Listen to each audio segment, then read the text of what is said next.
Wyoming Territory, November 1883. The town of Harrow Gulch sat in a narrow valley between two ridges, like something the mountains had considered and then decided against. The main street was called Pearl Street, which had always struck people who knew anything about pearls as optimistic. The buildings were wood and coal smoke and winter mud. The mine above the North Ridge had been running for 11 years and had made 3 men rich and 200 men old before their time. It was not a cruel town exactly. It was simply a town that had learned the way most towns learn that looking away was easier than looking at. That the comfortable version of events once established had a weight to it that was very hard to shift. The comfortable version of events in Harrow Gulch was this. 7 years ago, a mine company accountant named Emmett Ashwell had discovered that he was not as honest as everyone had believed.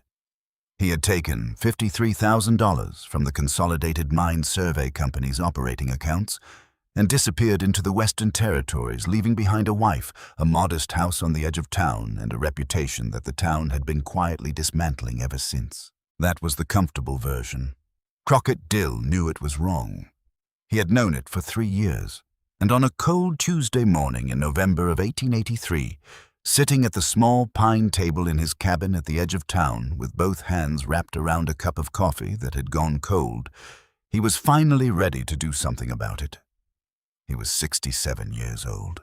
He had been a Pinkerton detective for 19 years, working out of the Denver office before his right knee gave out on a hillside in Colorado in the winter of 1879. And the agency suggested with the particular tact of organizations that do not like to admit they are discarding someone that perhaps he might consider a quieter life.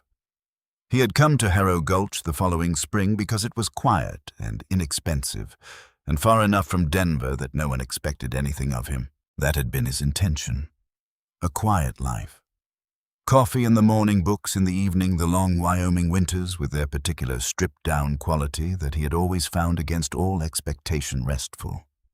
He had managed the quiet life for approximately 4 months. Then he had started paying attention to Nora Ashwell. Not in any sentimental sense. He was 67 and his knee hurt, and he had no illusions about what he was and was not.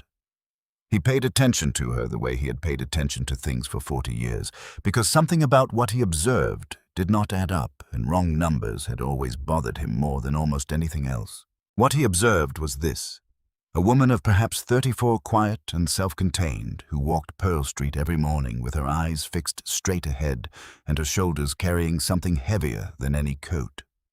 Who did her shopping quickly and efficiently and made no unnecessary conversation, who mended clothes and took in alterations from a small rented space on Callaway Lane, and who was treated by most of the town with a particular combination of sympathy and disdain that people reserve for those they have decided are unfortunate through their own association. He watched the way people's eyes slid away from her, the way conversations paused when she entered a store and resumed when she left. The way children sometimes said things in her vicinity that their parents did not correct. A woman whose husband had run off with company money. That was what they all believed. And believing it cost them nothing, so they went on believing it, and the cost was paid by Nora Ashwell every single day she walked down Pearl Street. Crockett had started asking questions 6 months after he arrived. Quietly, the way he had always asked questions, not directly. Not in a way that announced itself as investigation, but sideways in the spaces between other conversations. He was an old man with a walking stick who sat on benches and drank coffee at the counter of the Pearl Street diner and occasionally asked about local history in the manner of someone with nothing better to think about. People told him things. People always told old men with walking sticks things because old men with walking sticks appeared harmless and slightly confused and not worth guarding against. What they told him did not fit. The first thing that did not fit was the money itself. $53,000 was a large sum. It was not impossible. The mine had been profitable. The accounts were substantial, but it was the kind of sum that required planning to move. It required accounts somewhere, a destination, a method. Emmett Ashwell had been an accountant, which meant he understood money, but understanding money, and successfully absconding with $53,000 of someone else's money were not the same skill. Crockett went to the county records office in Cheyenne twice in his first year in Harrow Gulch. He told the clerk he was researching territorial mining regulations for a nephew who was considering an investment. He read through the Consolidated Mine Survey Company's filed accounts for 1874, 1875, and the first quarter of 1876.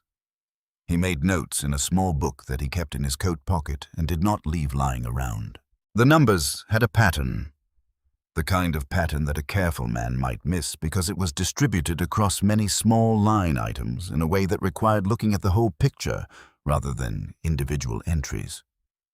Crockett looked at the whole picture. The money had not been taken in a single withdrawal. It had disappeared in increments, phantom contracts, false invoice payments, consulting fees paid to companies that, when Crockett traced them through the territorial business registry, did not appear to exist. The falsified entries were skillful, but they were not Emmett Ashwell's work. Crockett could see the difference because he had also found in the records examples of Emmett's actual accounting, meticulous, consistent with a particular style of notation that was as individual as a signature. The false entries had a different hand. Careful but different. Someone else had moved the money, and then someone had needed Emmett Ashwell to be blamed for it. The second thing that did not fit was Harrow Drop. Harrow Drop was the name locals used for the western face of the ridge above town, a sheer limestone cliff that dropped 80 feet to a narrow, rock-strewn gully. It was not a pleasant place. It was the kind of feature that a landscape produces without any particular intent, and that becomes significant only because something happens there. What had happened there in March of 1876 was that Emmett Ashwell had been found dead at the bottom of it on the morning of March 15th. The coroner's conclusion had been accidental fall. The sheriff, at the time newly appointed Burl Vanthorpe, 6 months into his first term, had filed the report quickly and efficiently. The mine company had announced the missing funds the following week. The sequence of events had been presented as explanation. A guilty man pursued by conscience had walked to the edge of Harrow Drop and gone over. Crockett had gone to Harrow Drop in his second summer in town. He went 3 times before he found what he was looking for, because finding it required looking at the right tree at the right angle in the right light, and the right light only existed for approximately 40 minutes in the late afternoon when the sun was low and angled from the southwest. The tree was a ponderosa pine approximately 50 yards above the drop on the eastern approach path. It was old, 40 years at least, maybe more, and its bark had the thick, furrowed texture of mature ponderosa, which meant that what was embedded in it had been absorbed and partially overgrown by 7 years of growth. But not completely overgrown. Not yet. Crockett had brought a penknife. He worked carefully the way he always worked, with the patience of a man who understood that hurrying produced errors and errors produced consequences. It took him the better part of an hour, crouched at the base of the tree in the fading afternoon light, with his bad knee sending steady complaints up through his hip. What he extracted was a bullet, not a fragment. A whole bullet, deformed by impact with the wood, but substantially intact. He cleaned it carefully with his handkerchief and held it up in the last of the light.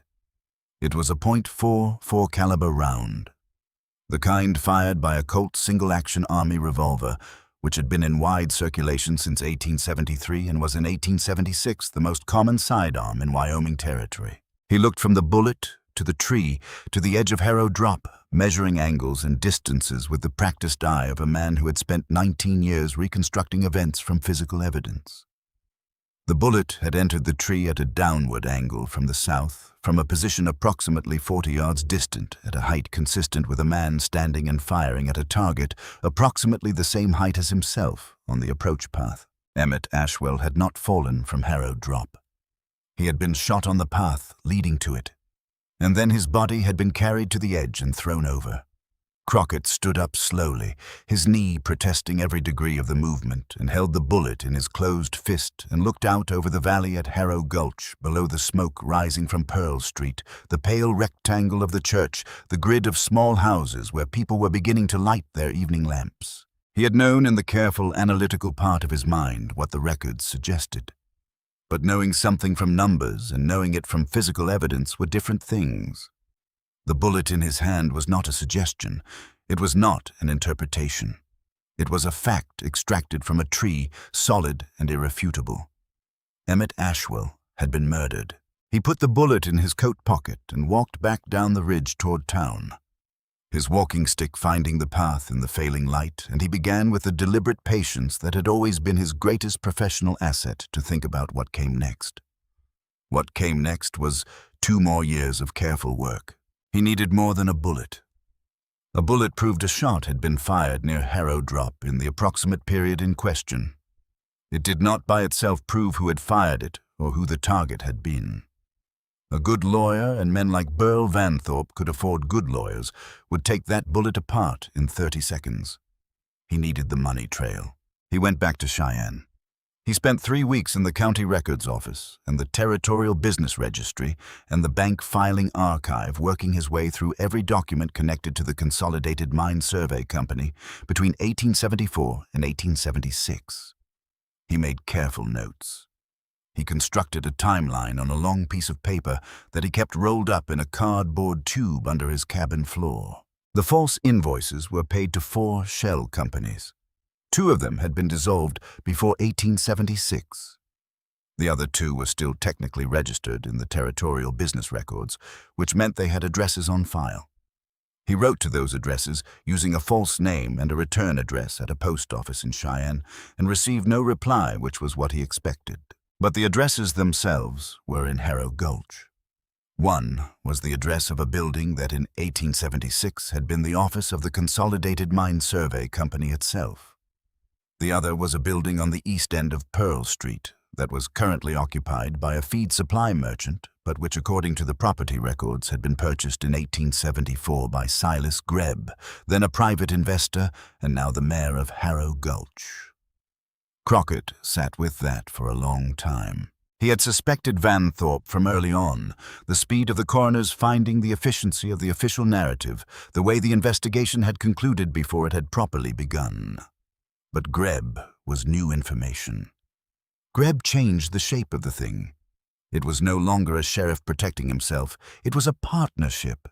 2 men with different roles and a shared secret. That made it more dangerous and more solid at the same time. More dangerous because there were 2 of them to protect each other. More solid because partnerships in Crockett's experience were fundamentally unstable. 2 men sharing a secret were always eventually 2 men who could be separated. He needed one more thing before he was ready. He needed Emmett Ashwell's own records. He found them in October of 1883. He had been looking for them for 2 years, working from a simple assumption a careful man discovering financial irregularities in company accounts would keep his own records.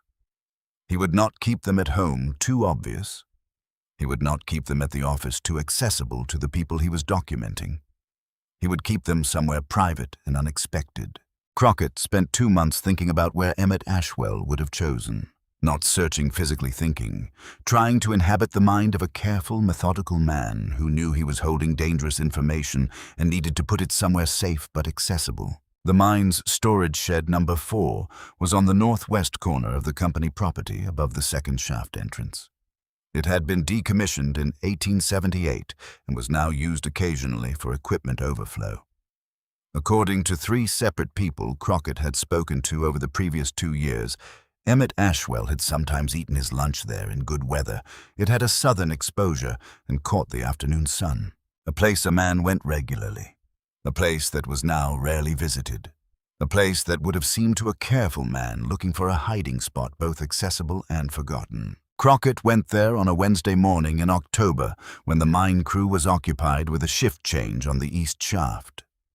He took a lantern and spent 2 hours going over every surface methodically the way he had learned to search in his Pinkerton years, not looking for the obvious, but looking for the places where a careful man would have made something look ordinary. The loose stone at the base of the north wall had been remortared. Badly. The mortar was a slightly different color from the surrounding joints, and the texture was wrong, applied too quickly without the patience the original work had required. Crockett had once spent 4 days looking for hidden documents in a burned warehouse in Kansas City, and he had learned to notice mortar. He used his penknife to work the stone free. Behind it was a space approximately 8 inches deep. Inside the space was a tin tobacco box wrapped in oilcloth. Inside the box was a small ledger. 40 pages covered in Emmett Ashwell's meticulous handwriting, the same notation style Crockett had identified in the official records. Every false invoice documented, every phantom payment traced, every signature identified. 6 months of careful systematic accounting of exactly how $53,000 had been moved out of the company accounts and where it had gone. At the bottom of the last page, in smaller writing than the rest, was a single line. BV and SG. I have enough. God help me, I have enough. Crockett sat on the floor of the decommissioned storage shed with the ledger open on his knee and the lantern burning beside him, and read every page twice. His knee ached, his back ached, his hands holding the pages had the slight, persistent tremor that had been with him since his early 60s. He did not notice any of it. BV, Burl Vanthorpe. SG, Silas Grebb. Named in Emmett Ashwell's own handwriting with evidence meticulously documented across 40 pages of careful accounting. Emmett had known. He had known, and he had written it all down, and then he had died for it. And his wife had spent 7 years walking Pearl Street with her eyes straight ahead, while the men who killed her husband attended Sunday services and sat on the town council and had their names treated as synonymous with respectability. Crockett wrapped the ledger carefully back in its oilcloth and put it in his coat pocket and walked out of the storage shed into the cold October morning. The mine machinery was running above him on the ridge. Below, Harrow Gulch went about its ordinary business. He walked directly to his cabin, sat down at his table, and began to write. Not a report, not yet. First a letter. Addressed to Nora Ashwell, care of her shop on Callaway Lane, written in his plain, unornamented hand. Mrs. Ashwell, my name is Crockett Dill. I live in the cabin on the Laramie Road at the edge of town. I have something that belonged to your husband, and information that I believe you deserve to hear. I will come to your door at 6 o'clock this evening if you will allow it. If you prefer I not come, leave a white cloth in your front window, and I will respect that. I am not a danger to you. I am the opposite of a danger to you. He folded the letter, walked to Callaway Lane, and slid it under the door of the sewing shop. He went home and spent the rest of the day preparing. He wrote out a clear summary of everything he had found, the bullet, the official records, the ledger, the shell companies, the addresses in plain ordered language. Facts in sequence. Conclusions plainly stated.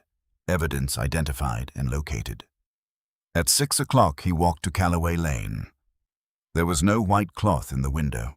Nora Ashwell opened the door before he knocked. She had been watching from the window. That told him something about her, that she was cautious, observant, and had learned not to be caught unprepared. 7 years of the life she had lived would teach a person all of those things. She was 34, dark-haired, with the lean, self-contained quality of a woman who had stripped everything unnecessary from her life and kept only what was required.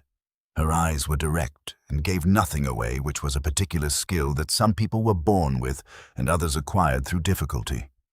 Nora Ashwell had clearly acquired it through difficulty. She looked at him standing on her step.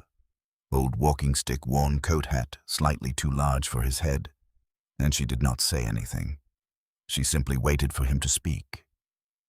My name is Crockett Dill, he said. I was a Pinkerton detective for 19 years.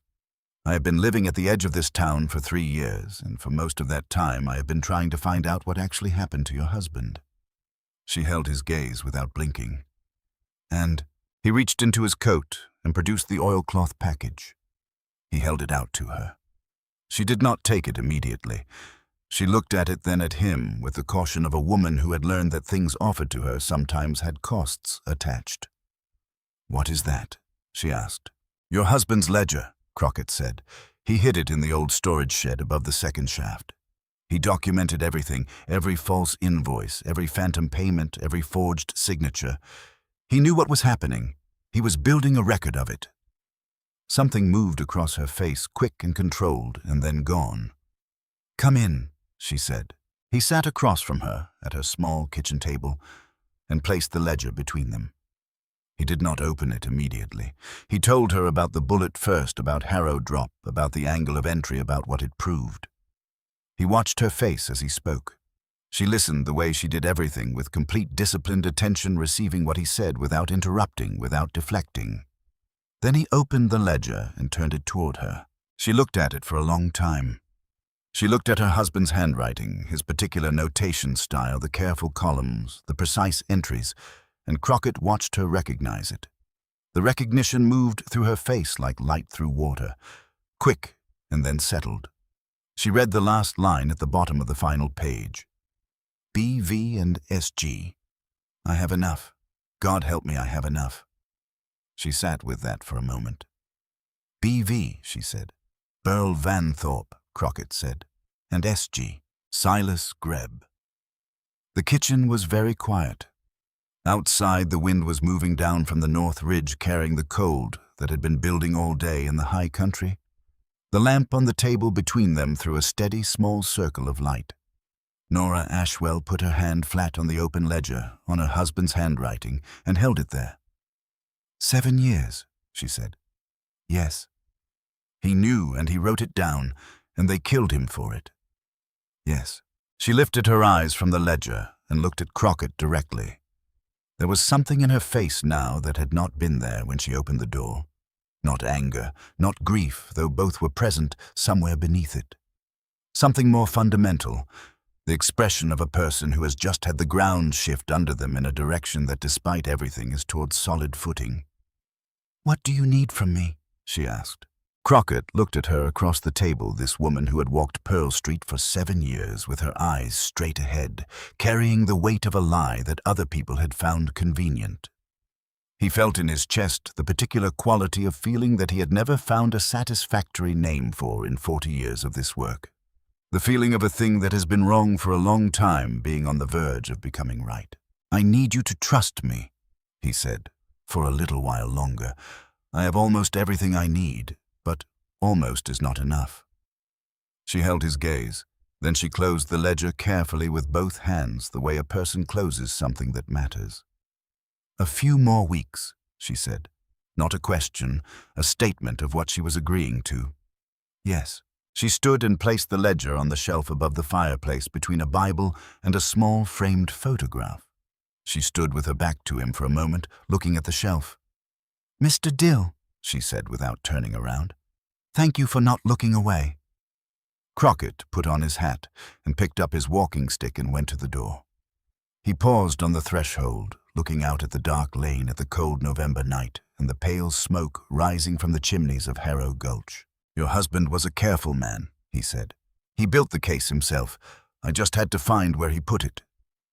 He went out into the night and walked home through the cold, his breath making small clouds in the still air, his walking stick finding the frozen ground, one step at a time.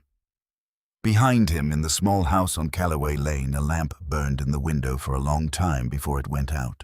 The morning after Crockett, Dill showed Nora Ashwell her husband's ledger. Harrow Gulch woke up the same way it always did, slow and indifferent, with the smell of coal smoke drifting down from the mine shafts, and the sound of wagon wheels cutting ruts in the frozen mud along Pearl Street.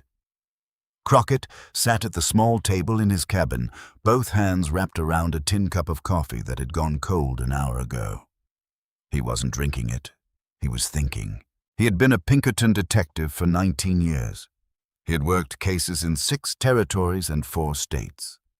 He had sat across from men who had murdered their business partners, men who had burned down their own warehouses for the insurance money, men who smiled at him over breakfast while knowing he was the only thing standing between them and a rope. He had learned over those 19 years one lesson that proved more useful than anything else in his considerable arsenal of skills. The first move always belongs to the man who already knows the board. Crockett knew the board now. He had spent 3 years learning it one careful square at a time. He knew where the money had gone. He knew who had signed for it. He knew how Emmett Ashwell had died and why and approximately when, a cold March night in 1876, somewhere between 8 and 10 in the evening, based on the temperature, the frost on the grass, and the position of the body as described in the coroner's notes that Crockett had read 3 times in the county records office in Cheyenne. What he did not yet know was how many people in Harrow Gulch were willing to look at the truth when it was placed directly in front of them. That was what he needed to find out, and there was only one way to find it out. He set down the cold coffee, pulled on his coat, and picked up his walking stick from beside the door. The sheriff's office sat at the north end of Pearl Street, between the assay office and the telegraph station. It was a solid, well-maintained building. Sheriff Burl Vanthorpe believed in maintaining appearances, which was one of the reasons he had lasted as long as he had. The painted sign above the door was freshly touched up each spring. The windows were clean. There were flowers in the box on the right windowsill from April through October, tended by Vanthorpe's housekeeper, a quiet arrangement that had always struck Crockett as calculated. Men who kept flower boxes were trusted. That was the math of it. Crockett pushed the door open without knocking. Vanthorpe was at his desk, writing something in a ledger of his own. He looked up without surprise, which told Crockett something immediately. A man surprised to see a visitor shows it in the eyes first, a brief, involuntary widening before the social mask comes down. Vanthorpe's eyes did not widen. He had been expecting this visit or something like it and had prepared himself for it in advance. Someone had already told him. Crockett! Vanthorpe set his pen down carefully, the way a man sets something down when he wants to demonstrate that he is unhurried and untroubled. Sit down. I'll get you some coffee. I don't need coffee. Crockett remained standing. Standing said, I am not here for a conversation. I am here to deliver something. He reached into his coat pocket and placed a single sheet of paper on Vanthorpe's desk. It was a summary, the essential conclusions reduced to a single clear page. No opinions, just facts arranged in order. Vanthorpe looked at the paper. He did not pick it up.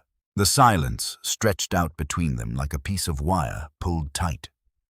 Crockett watched the sheriff's face with the patient attention he had trained over 19 years. He was not watching for guilt. He was watching for calculation, the small movements of a mind assessing risk and adjusting position. Vanthorpe picked up the paper. Read it, set it back down. Looked up at Crockett with an expression that was almost but not quite amused. Crockett, he said in the gentle, slightly sorrowful voice of a man dealing with a difficult elderly relative. You're 67 years old. You've been alone out in that cabin since you came back from Cheyenne 3 years ago. A man alone too long starts to see patterns that aren't there. The patterns are there, Crockett said. I didn't make them. Emmett Ashwell made them. He wrote them down very carefully. Emmett Ashwell was a thief who ran off with $53,000. Emmett Ashwell was shot in the back at a range of 40 yards, Crockett said. The bullet is in a jar on my windowsill. I can show it to you if you'd like. Vanthorpe did not flinch. That was the answer Crockett had come for. Not the words, the absence of flinch. A man confronted with a false accusation moves some small, involuntary protest of the body, a shift in the shoulders, a tightening around the mouth. A man confronted with an accurate accusation that he has already prepared for goes very, very still. Burl Vanthorpe went very still. Leave it alone, he said quietly. Not angry, not threatening, just flat the way a man speaks when he is stating something he considers to be a simple fact of the physical world. You're an old man, Crockett. You've had a hard life. Go home. Let the dead rest. I'll let Emmett rest, Crockett said. When Nora Ashwell can walk down Pearl Street without people crossing to the other side. He picked up his summary sheet. He had not left it for Vanthorpe to keep, which was intentional, folded it back into his pocket and walked out. He had learned what he needed to know. Now he needed to move faster than Vanthorpe could react. He was at Reverend Osgood Plum's door before noon. The Reverend answered in his shirt sleeves flour. On his hands, he baked his own bread on Wednesdays, a habit he had maintained for 30 years. He was 61, with the weathered, settled face of a man who had heard enough confessions to be surprised by nothing but still troubled by most things. Crockett, he stepped back to let him in. You look like a man who's been thinking too hard since sunrise. I went to see Vanthorpe this morning. Plum was quiet for a moment. How did he receive it? Like a man who already knew I was coming. The Reverend wiped his hands on his apron and gestured toward the kitchen table. They sat. Outside, the wind was picking up from the northwest, carrying the first real cold of the season down from the high ridges. Someone in this town is reporting to him, Crockett said. which means I have a shorter window than I thought. The letter, do you still have it? Plum looked at him steadily. I've had it for 7 years, Crockett. I haven't told a single soul. Emmett gave it to you the night before he died. He came to me on the evening of March the 13th, Plum said. He said he had found something at the mine that frightened him. He said he had sent a copy of some documents to the federal office in Cheyenne by post that same day. And he said he was going to speak to Vanthorpe the following morning. A pause. He asked me to keep the letter. He said that if he didn't come back, I should know when to read it. And when is that? When the truth has somewhere to land, Plum said. I've been waiting 7 years for that condition to be met. Crockett looked at the old reverend for a long moment. It's almost met, he said. Give me a little more time. He was halfway back to his cabin when he smelled the smoke. He stopped walking, turned slowly, reading the direction of the wind. The smoke was coming from the south end of town, from the direction of the small building on Callaway Lane, where Nora Ashwell had her sewing and alterations business. Crockett was already moving before he finished the thought, his walking stick hitting the frozen ground in a rapid, uneven rhythm. His right knee had not worked properly since 1879, but he could still cover ground when he needed to, and he needed to now. By the time he reached Callaway Lane, the building was well alight. A small crowd had gathered at a safe distance, watching with the terrible passive attention that crowds bring to fires and misfortunes that are happening to someone other than themselves. 2 men from the mine crew were half-heartedly throwing buckets of water at the base of the flames, an effort that was clearly insufficient and possibly understood to be so. Nora was standing in the street 30 feet from the burning building in her coat and boots. She had gotten out. She was physically safe. She was holding something pressed against her chest with both arms. Crockett could not see what it was until he reached her. The ledger. She had gone back in for the ledger. Her face was very white. There was a streak of soot across her left cheekbone, and her hair had come loose on one side. She was not crying. She was watching her livelihood burn with an expression that Crockett recognized from a long time ago, the expression of a person who has reached the point where there is simply nothing left to lose. Are you hurt? He said. No. The ledger. She held it out slightly from her chest, showing him. Safe. Come with me, he said. Sheriff Vanthorpe arrived at the scene 20 minutes later, unhurried, his hat straight, his expression one of practiced civic concern. He spoke briefly to the men with the water buckets, looked at the ruined building, and then turned to where Crockett and Nora stood together at the edge of the crowd. Terrible thing, he said to Nora, specifically with the particular sympathetic tone that Crockett now understood as the man's most dangerous register. Do you have any idea how it started? Someone started it, Crockett said. Vanthorpe ignored him, kept his eyes on Nora. Insurance policy on the building, do you carry one? The implication landed in the crowd like a stone in still water. Crockett watched the ripples move, saw 2 women exchange a glance, saw a man near the back shift his weight and look away. The accusation had not been spoken. It did not need to be. The question itself did the work. Nora said nothing. Her jaw was tight. She doesn't carry insurance, Crockett said, because she can barely afford the rent, which everyone here knows. Vanthorpe looked at him then briefly. A flat, measuring look that lasted less than a second and communicated nothing that could be repeated or quoted. Then he put his hat back on and walked away, pausing to speak to 2 more men on his way out, leaving his implication behind him like a coat hung on a hook. By evening, Crockett had heard 3 separate versions of a rumor that Nora Ashwell had burned her own building down for money. Crockett spent what remained of his savings at the bank the following morning. It was not much. He had never accumulated, much had never particularly tried to, but it was enough for what he needed. He put up the entirety of it as surety for Nora's accommodation at the Harrow Gulch boarding house on 4th Street, paying 3 months in advance, which was the only way Mrs. Pardue would agree to take her. He did this quietly at 7 in the morning, before the bank was properly busy. Then he walked to the livery stable and sat on a fence rail for a while, watching the horses move in the paddock, thinking about Silas Grebb. He had noticed it first 2 weeks ago, the for sale sign that appeared in the window of Mayor Grebb's house on the hill above town. At the time, he had thought nothing of it. People sold houses, but then he had seen Greb's wagon loaded with furniture at 6 in the morning, and he had made a quiet inquiry at the freight office and learned that Greb had arranged for 3 large trunks to be shipped to Denver by the end of the month. Then he had asked very casually at the hardware store whether anyone had heard about the mayor's plans and had learned from Harlan Fitch, who knew everything that moved through Harrow Gulch because he operated the only hardware store within 40 miles, that Greb had also sold his share in the Consolidated Mine Survey Company to a buyer in Salt Lake City 2 weeks prior. Silas Greb was not planning a trip. Silas Greb was planning a disappearance. Crockett went to see him that night. He knocked at the back door of the mayor's house at 9:30 when the lights in the neighboring houses had mostly gone out. The house was half-emptied furniture, missing from the parlor bare rectangles on the walls where pictures had hung the particular hollow sound of a house that had already been mentally vacated by its owner. Greb opened the door in his nightshirt and went white. "Evening," Crockett said. Greb tried to close the door. Crockett put his walking stick across the threshold, not threatening, not forceful, just present. The way an old man can be present in a way that is somehow more immovable than a younger man's direct effort. "Silas," he said quietly, "you're leaving. I understand the impulse, but you won't make it as far as Denver before someone with a federal badge finds you.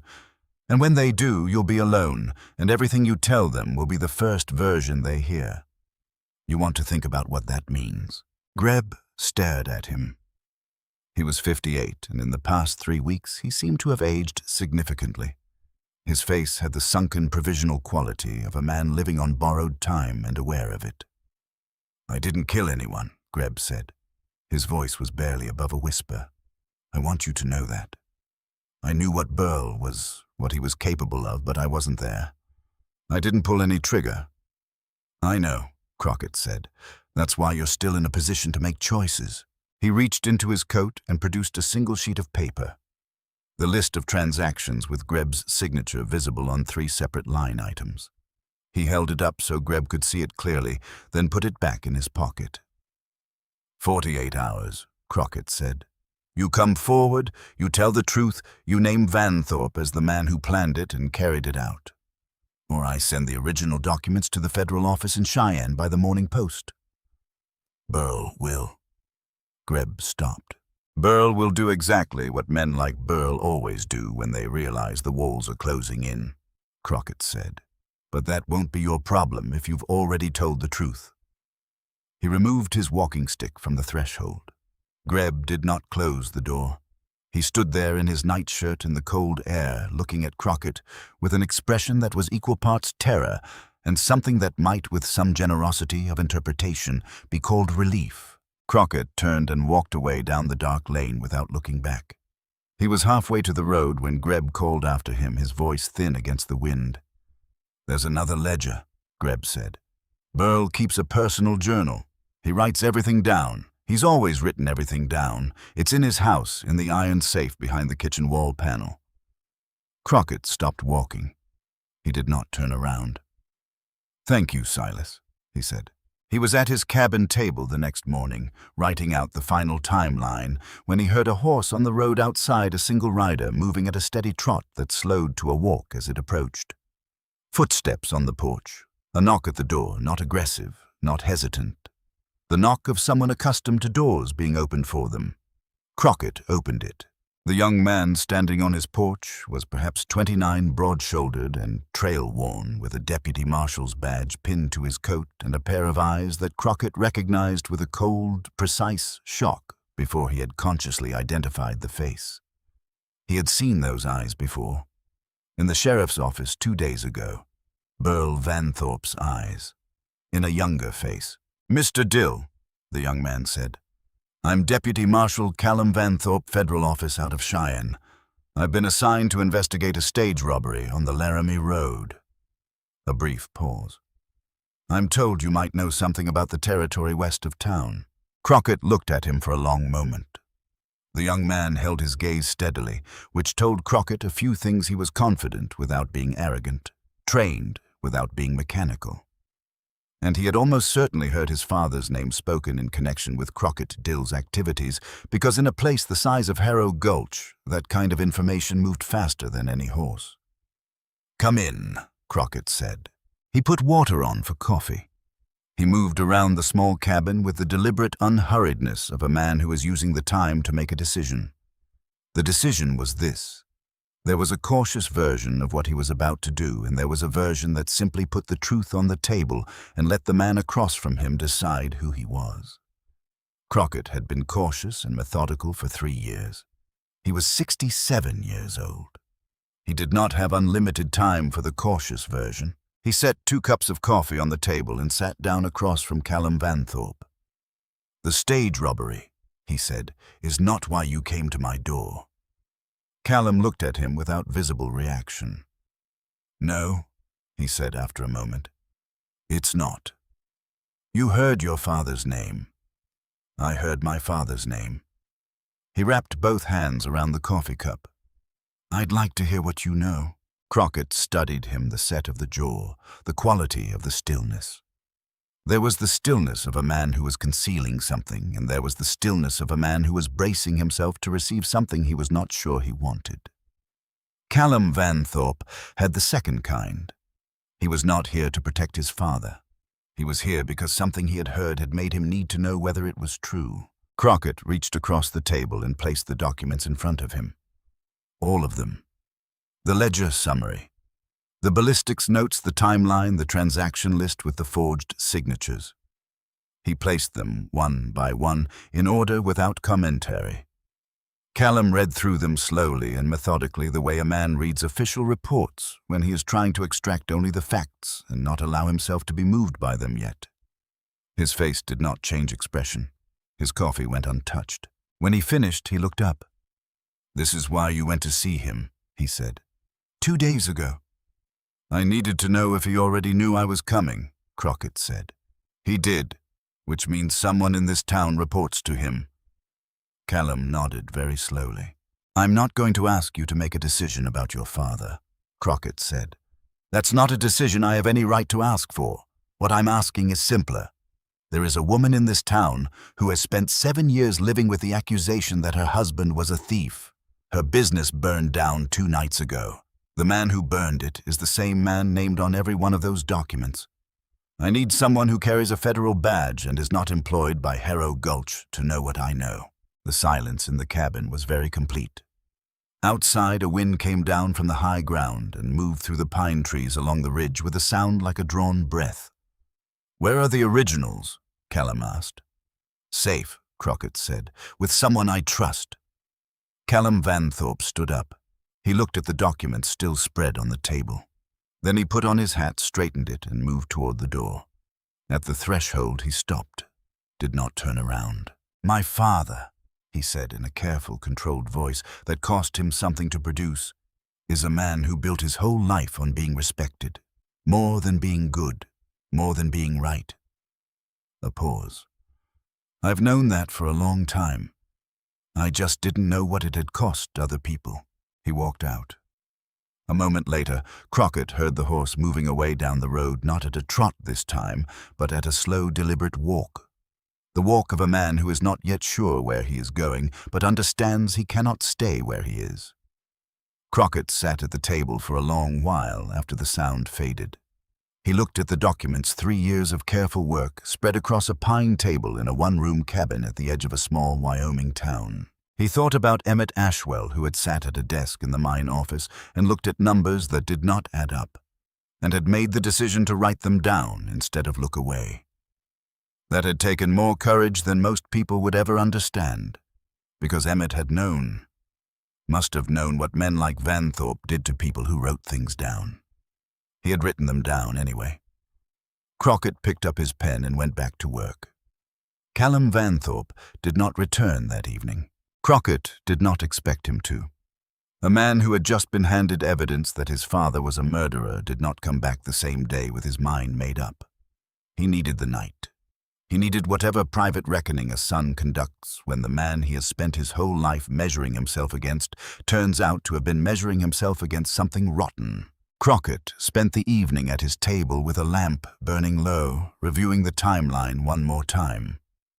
Not because he needed to, he had memorized every detail months ago, but because the act of reviewing kept his hands occupied and his mind from running ahead of itself into territory that was still uncertain. The documents were with Reverend Plum. The original ledger was with Nora, hidden beneath the floorboard in her room at Mrs. Pardew's boarding house. Greb had been given his 48 hours, which would expire Friday morning. Today was Wednesday. Sunday was the only day that gathered the whole town in one place. He blew out the lamp and went to bed. Thursday passed without incident, which Crockett did not trust. In his experience, the most dangerous period in any investigation was not the opening moves or the final confrontation. It was the quiet interval just before the confrontation when the other side had realized what was coming and had not yet decided how to respond. That interval was when men made desperate choices, when fires got set, when accidents happened on dark roads. He stayed close to town. He walked Pearl Street twice in the morning, slowly letting himself be seen, his presence visible and ordinary, his walking stick tapping the frozen ground at a pace that said, "I am an old man taking a morning walk." There is nothing unusual happening. He stopped at the hardware store and bought a box of matches he did not need.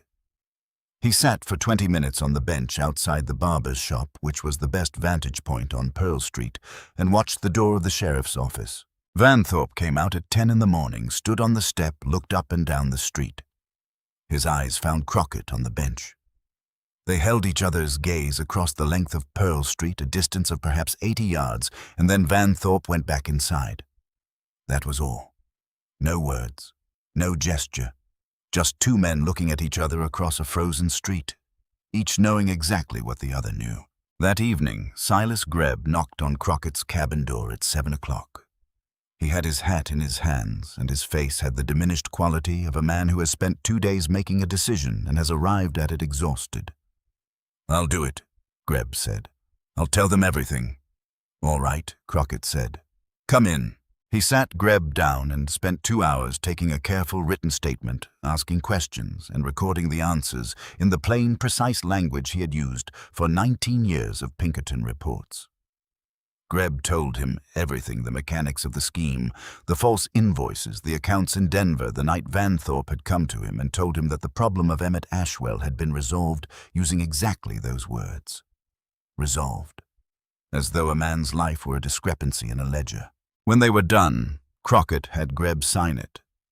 Then he made a copy in his own hand, which he also had Greb sign. "The original goes to Reverend Plum tonight," Crockett said. "The copy stays with me." "And then what?" Greb asked. "And then we wait for Sunday," Crockett said. Greb looked smaller than he had at the beginning of the evening, not in a physical sense, but in the way that men look smaller when they have put down something heavy they have been carrying for a long time and realize they have forgotten how to stand without it. "I didn't know he was going to kill him," Greb said very quietly from the doorway. "I want that to be on the record. I knew Burl was going to speak to him. I didn't know what speaking to him meant until the next morning." Crockett looked at him steadily. "It will be on the record," he said. "Every word you said tonight." Greb nodded once, put his hat on, and walked out into the dark.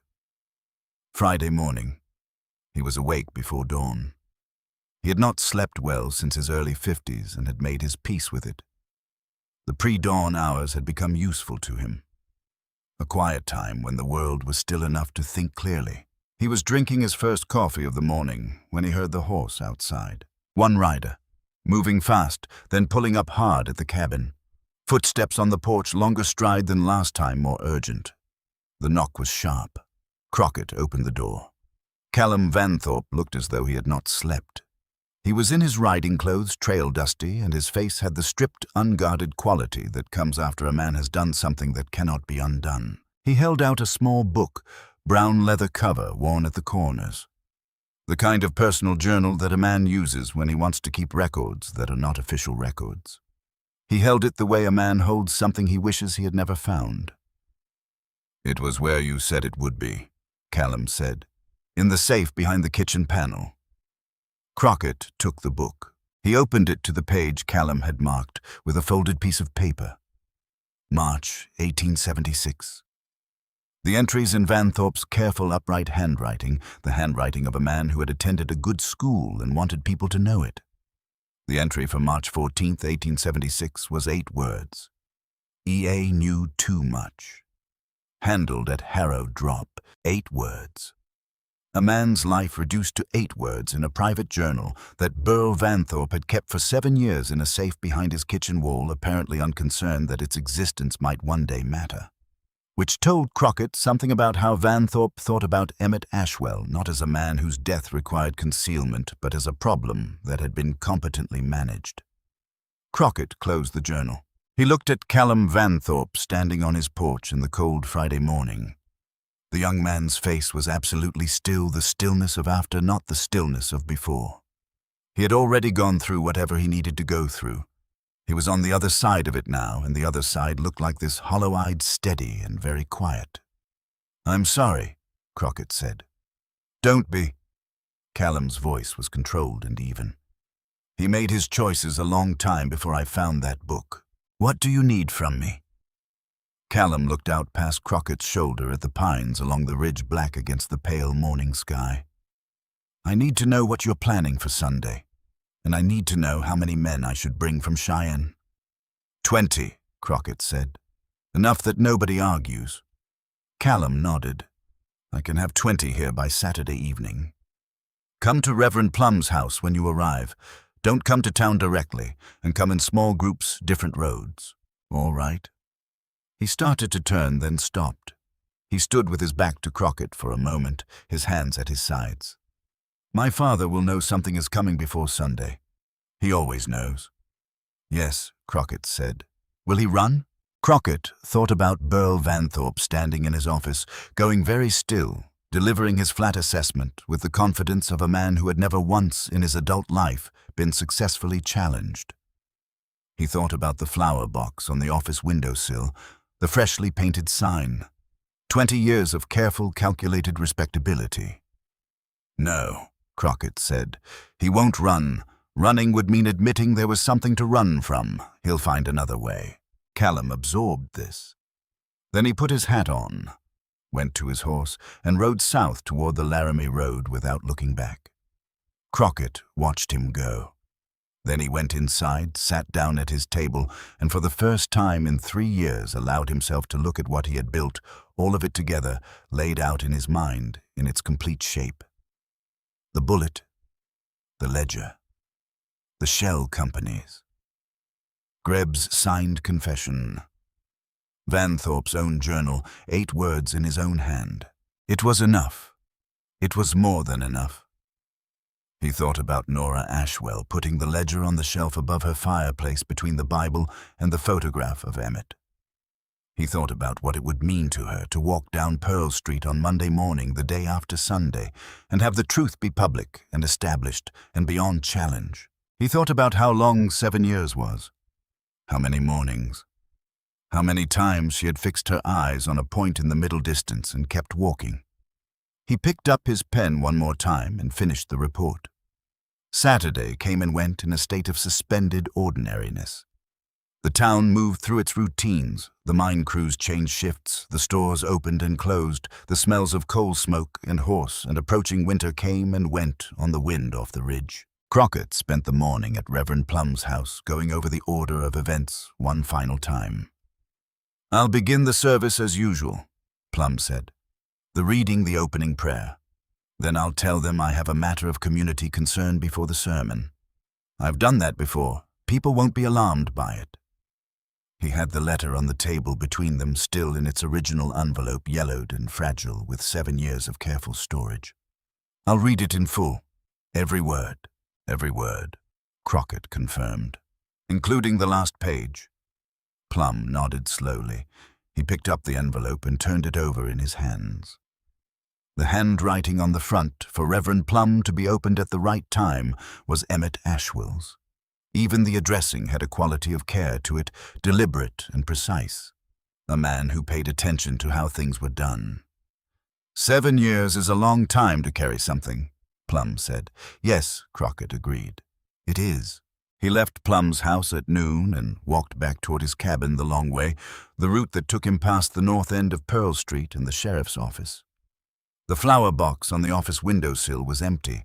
The dead stalks of summer had been cleared out, and nothing had been planted to replace them.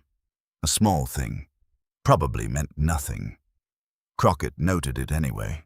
That evening, Callum arrived at Reverend Plum's back door with 22 deputy marshals from the Cheyenne Federal Office. They came in quietly in groups of 3 and 4 by different roads, and Plum settled them in the church hall and the adjoining outbuildings without attracting notice. Crockett shook Callum's hand and spent an hour going over positions and timing. When they were done, Callum sat down on a church hall bench and was quiet for a moment. "He'll be there tomorrow," he said. "My father. He never misses Sunday service." "I know. He'll sit in his usual seat." "Third row left side," Crockett said. "I know where he sits." Callum looked at him. "And you think he already knows what's coming?" "I think he's known since I walked into his office, and he didn't flinch," Crockett said. "He's had a week to make choices. The choices he made tell me what kind of man he is." Callum was quiet for a long moment. "What do I do?" he said in a voice that had dropped below its official register into something much younger and less certain. "When it's over." Crockett sat down on the bench beside him. Outside, the wind had come up, moving through the gap between the church and the hall with a low, sustained note. "You do what you've been doing," Crockett said. "You go back to Cheyenne. You do your work. You put your badge on every morning, and you remember why you put it on." He paused. "Your father made his choices a long time before you were old enough to know what they cost. That is not yours to carry." Callum nodded once slowly. Then he stood up, straightened his coat, and went to check on his men. Crockett sat alone in the church hall for a while after he left. The lamp on the wall threw a steady, warm light across the plain wooden floor. He was tired in a way that went deeper than one night's sleep would reach, a tiredness that came from years of patient, solitary work, finally arriving at its conclusion and releasing all at once the tension it had required. He sat with it. Then he put on his hat and walked home through the Saturday night. The stars very bright and close above the ridge, the town quiet below. Sunday, the sky over Harrow Gulch was the particular pale, hard blue of a Wyoming November morning. No clouds, no warmth in the light, the sun sitting low and precise above the eastern ridge, as though it had been positioned there for a specific purpose. The kind of day that felt significant before anything had happened to make it so. Crockett dressed carefully. He did not own good clothes in any formal sense, but he had a jacket he kept for occasions that required formality, funerals mostly. And he put it on with the deliberateness of a man arming himself in the only way available to him. He brushed his hat and set it straight. He looked at his reflection in the small mirror above the washstand, old, considerably worn around the edges. The white stubble and the deep-set eyes and the hands that never quite stopped trembling, and he held his own gaze for a moment without apology. He had done what he had come to do. Whatever happened in the next 2 hours, that was true. He picked up his walking stick and went out into the cold morning. By 10 o'clock, the church of Harrow Gulch was full. This was not unusual. For a November Sunday, the congregation gathered reliably through the winter months, partly from faith and partly from the social necessity of a small town, and the pews were typically occupied to capacity by 10:30. What was unusual was the quality of the gathering. There was a low, uneven hum of conversation that had a different texture than the normal pre-service exchange of greetings and local news. People were talking in small clusters with their heads close together. Something was moving through the room, not a specific rumor, not yet, but the anticipatory tension that precedes a specific rumor. The collective sense that something is about to become known. Crockett took a seat at the back on the aisle. He could see the full length of the church from here, every pew, every face, and both doors. Sheriff Burl Vanthorpe was in his usual seat, third row left side. He was wearing his good suit, the dark one he wore to Sunday services and to the annual territorial governor's reception. His hat was off and set beside him on the pew with the same careful precision he brought to everything. His face was composed and still. and he was looking straight ahead at the empty pulpit with the expression of a man who has decided he is ready for what is coming and has resolved to meet it on his feet. Crockett watched him for a moment. A man who had spent 20 years being the most respected person in every room he entered, now sitting in a church he had attended every Sunday for those same 20 years, wearing his best suit, back straight, hands folded, choosing right up until the end the performance of respectability. Then Crockett looked away. Nora Ashwell was seated 6 rows back on the right side. She was in her good dress, dark blue, carefully mended at the left cuff, the mending so neat as to be invisible unless you knew to look for it. Her hands were folded in her lap. Her face was quiet and contained, and she was looking at the pulpit with the expression of a person who has been waiting for something for a very long time and has finally arrived at the place where the waiting ends. Reverend Osgood Plum came out from the vestry at 10:10. He was in his robes, and he carried himself with the matter-of-fact dignity of a man who had put them on every Sunday for 30 years. He stepped up to the pulpit, set his Bible on the lectern, and looked out at the congregation with the measured, unhurried look he always began with. He led the opening hymn. He read the morning's scripture. He offered a brief prayer, shorter than usual. Then Plum set aside his Bible and reached beneath the lectern. He produced an envelope, old, yellowed, slightly worn at the edges. He held it up so the congregation could see it, and the quality of the silence in the church changed immediately. A specific, alert silence, the silence of people who have just understood that something is about to happen that is not part of the normal order of service. "Before the sermon this morning," Plum said in his plain, unhurried voice, "I have a matter of community concern." He read the letter without preamble. Emmett Ashwell's voice came into the church through Plum's reading of it, careful and precise. The voice of a man who had worked with numbers his whole life and believed in exactness. He described what he had found in the mine company's accounts. He described the false invoices, the phantom contracts, the signatures. He named Vanthorpe. He named Greb. He described what he had done with the copies, sent them to the federal office in Cheyenne the previous day, March 13th, 1876, by the Morning Post. And then, in the last paragraph, his voice changed. Not the writing style, but the quality of what was being said beneath the facts. "I do not know what will happen when I speak to Sheriff Vanthorpe tomorrow morning. I am not a brave man in any particular sense. I am only a man who cannot look at wrong numbers and pretend they add up correctly. I have done what I can do. Whatever comes next, I ask only that Nora be told I was not afraid. And I did not run." Reverend Plum lowered the letter. The church was so quiet that Crockett could hear the wind moving along the eaves outside.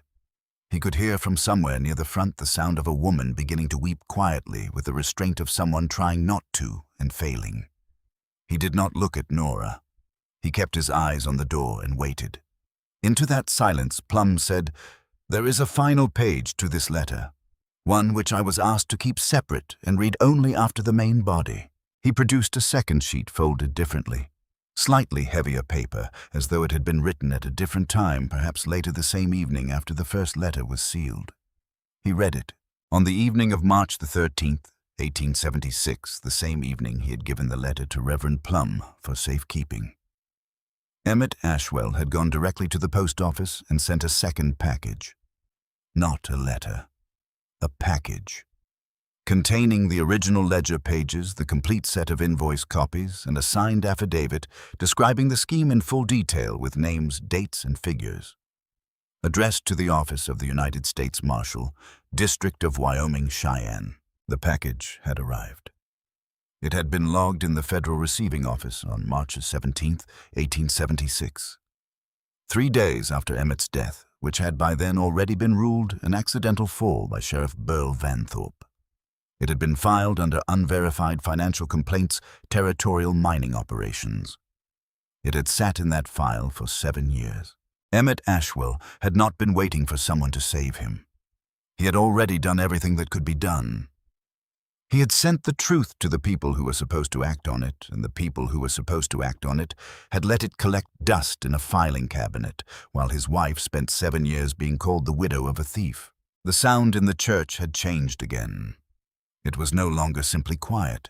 It was the held-breath quality of 200 people processing something that would not fit neatly into any category they had prepared for it. The doors at the back of the church opened. Callum Vanthorpe walked in with 22 deputy marshals behind him, their boots on the wooden floor. A measured, deliberate sound, the sound of institutional authority arriving with its mind made up. They came in without hurry, without drama, in the unhurried manner of men who know exactly what they are doing and have no need to announce it. Callum walked to the front of the church without hurrying. He stopped at the end of the third row on the right side where Mayor Silas Grebb was sitting. He said something quiet and direct. Grebb nodded a small, resigned nod. The nod of a man who has already made his decision and is now simply living in its consequences. He stood up and walked out between two of the deputy marshals without resistance and without being touched. Callum turned toward the third row on the left side. The seat was empty. Burl Vanthorpe was not in his usual place. The good suit jacket was still there, folded neatly on the pew beside his hat, arranged with the same precise care he brought to everything in his life. But the man himself was not in the seat. He had moved quietly at some point during the reading of the letter to the back of the church. He was sitting in the last pew on the left side against the wall, alone. His back was straight. He was looking at the cross above the altar with the fixed, deliberate attention of a man who has chosen what he will look at in his final minutes and intends to keep looking at it. Callum walked toward him. The congregation turned to watch not all at once, but in a slow, sequential turn, one person after another, the way a field of grass turns in a passing wind. Callum stopped at the end of the last pew. He did not speak immediately. He stood looking at his father with an expression that Crockett, from his position 3 feet away, could not easily name. It was not anger. It was not grief exactly. It was something more settled than either the expression of a man who has arrived at a fact and has accepted it fully, and is now simply present with it. Vanthorpe turned his head slowly and looked at his son. His face was very calm. He looked older than he had on Wednesday, the particular age that comes not from time but from expenditure, as though the past week had used something in him that was not renewable. He looked past Callum across the church until he found Nora Ashwell sitting 6 rows forward on the right side. She had turned. She was looking directly at him, not with hatred, not with triumph. She was looking at him with the direct, steady regard of a woman who has been looked through for 7 years and has decided that today she will be the one who sees clearly and who will not look away. Vanthorpe held her gaze. He did not look away either. "Your husband," he said in a voice loud enough to carry the full length of the silent church, "was the best man I ever met." His voice did not shake. It never had. Even now it was even and precise. "I killed him because he was better than me. That is the truth of it. There is no other explanation that is honest." The church received this in absolute silence. Callum reached into his coat pocket and produced a small brown bottle he had found it on the pew beside his father's folded jacket. He looked at it, then he looked at his father. Burl Vanthorpe had come to church in his good suit and sat in his usual seat for the beginning of the service and listened to Emmett Ashwell's voice read from the pulpit by the man he had attended church beside for 20 years. And then he had moved quietly to the back pew. He had made his choice before he walked through the church doors that morning. The laudanum in the bottle Callum held had already done its work. Callum knelt down beside his father, one hand on the old man's arm, the badge on his chest catching the light from the church windows. Vanthorpe looked at his son. Not at the badge, not past him. At him. Callum Vanthorpe, the man his son, the thing he had built that had turned out better than he deserved. "I know who you are," Vanthorpe said very quietly now, the voice not carrying beyond the last 2 pews. "I always knew. You're a better man than I was." A long pause, his breathing shallow and slowing. "That used to make me proud. Today it makes me glad." Then he closed his eyes. Callum remained kneeling. He did not move for a long time. His hand stayed on his father's arm. Around him the church was absolutely still, 200 people holding their breath in the particular collective suspension that occurs when something enormous and irreversible has just happened and the world has not yet decided how to begin moving again. Crockett walked out into the cold morning air before the service formally concluded. He stood on the church steps for a while, looking out at Harrow Gulch, the low wooden buildings along Pearl Street, the smoke rising thin and straight from the mine above the ridge, the pale November sky that gave everything an equal, clear light that asked nothing of anyone. Inside he could hear Reverend Plum's voice, low and steady, doing what reverends do in the aftermath of large things. He heard footsteps behind him and turned. Nora Ashwell came through the church doors and stopped beside him on the steps. She was holding the letter Reverend Plum had pressed it into her hands when she passed him, as was right, as was long overdue. She stood beside Crockett in the cold air, looking at the same street she had looked at for 7 years, with her eyes fixed forward. She was not looking at it differently now, exactly. It was the same street, the same mud, the same storefronts, the same smoke. But she was standing differently in front of it. Something had been put down, something that had been held so long that she might not fully understand its weight until she had gone some days without carrying it. After a while, the people began to come out of the church behind them. They came out in ones and twos and small family groups, and as they passed by on the steps, something began to happen that was not organized and was not discussed and did not have a name that Crockett could immediately put to it. Harlan Fitch from the hardware store stopped and took his hat off. He held it against his chest and looked at Nora and nodded once, deliberate and serious, and then went down the steps. The widow Halverson, who had sat beside Nora during the service and who had 3 years prior crossed to the other side of Pearl Street to avoid walking past the door of Nora's sewing shop, stopped and reached out and briefly pressed Nora's hand with both of her own. She did not say anything. She went down the steps. One by one, and then in small groups, the people of Harrow Gulch passed by the woman they had looked through for 7 years. They did not make speeches. They did not offer explanations or apologies, which would have been inadequate in any case. They simply slowed down and looked at her, and some of them nodded, and some of them removed their hats, and some of them did nothing but let themselves be seen seeing her, which was not nothing. It was not sufficient, Crockett knew. Not anywhere near sufficient in the true accounting of what had been taken from Nora Ashwell, and what was being offered now. 7 years of ordinary days of small humiliations of the particular loneliness that comes not from being alone, but from being present in a community that has chosen not to see you, that was not repaid by a Sunday morning on church steps, however quiet and sincere. But it was a beginning. And beginnings in Crockett's experience were what most things had to make do with. When the steps had mostly cleared, he became aware that Nora was looking at him. "What will you do now?" she asked. He thought about this honestly, the way he tried to think about most things. His cabin at the edge of town, the pine trees along the ridge, the cold coffee and the long mornings. "Go home," he said. "Sleep well for the first time in a while, probably." Something moved across her face that was close to a smile, not quite, but close enough. "That's all.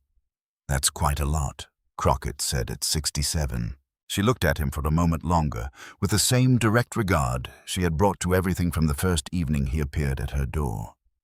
Then she looked back at the street, at the thin winter light, lying across the mud in the storefronts of Harrow Gulch, at the town that had failed her for 7 years, and was now slowly and imperfectly beginning to reckon with that failure. She had the letter in her hands. She held it with the particular care of someone holding something that has waited a long time to be properly received. "He didn't run," she said quietly. Not to Crockett. Just to the morning, to the cold air, to whatever remained of Emmett Ashwell in the world he had left behind. "He said he didn't run, and he didn't." "No," Crockett said. "He didn't." A long silence. The wind off the ridge moved down Pearl Street, carrying the smell of pine and coal smoke and the particular cold clarity of a Wyoming November. "Mr. Dill," Nora said. "Yes." "He would have liked you." Crockett looked at the street. He thought about a careful man sitting at a desk looking at numbers that did not add up, making the decision to write them down. He thought about the 40 pages in the tin tobacco box behind the loose stone. He thought about the package sent to Cheyenne on the evening of March the 13th, 1876, logged and filed and forgotten for 7 years waiting. "I think I would have liked him too," he said. He put on his hat, straightened it, and went carefully down the church steps, his walking stick finding the frozen ground at the bottom, and turned toward the long road home. Behind him, Harrow Gulch went about the slow, uneven business of becoming a different town than it had been the day before. It would not manage it quickly or gracefully, or without considerable stumbling. Towns like people rarely did, but the work had been done. The truth had been spoken out loud in a room full of witnesses in the clear and irreversible way that only happens when someone has spent years making sure it cannot be taken back. And the morning air had carried it out through the open church doors and up over the rooftops and away down the valley, and there was no putting it back. Crockett walked home through the cold November morning, his breath making small clouds in the still air, his shadow long and thin behind him on the frozen road. The pines along the ridge were dark against the pale sky. Somewhere above town, the mine machinery was running, the sound of it faint and regular and distant. The sound of a place continuing to be itself while something fundamental inside it had permanently changed. He did not look back. He had done what he came to do. 3 years of patient solitary work in a one-room cabin at the edge of a town that had never asked him to do it and would never have known if he had simply looked the other way like everyone else. He had not looked away. That was enough. At 67, in the thin light of a Wyoming November, with his knee aching and his hands unsteady and the long road stretching ahead toward a cabin that would be cold until he got the stove going, that was in fact more than enough. It was everything.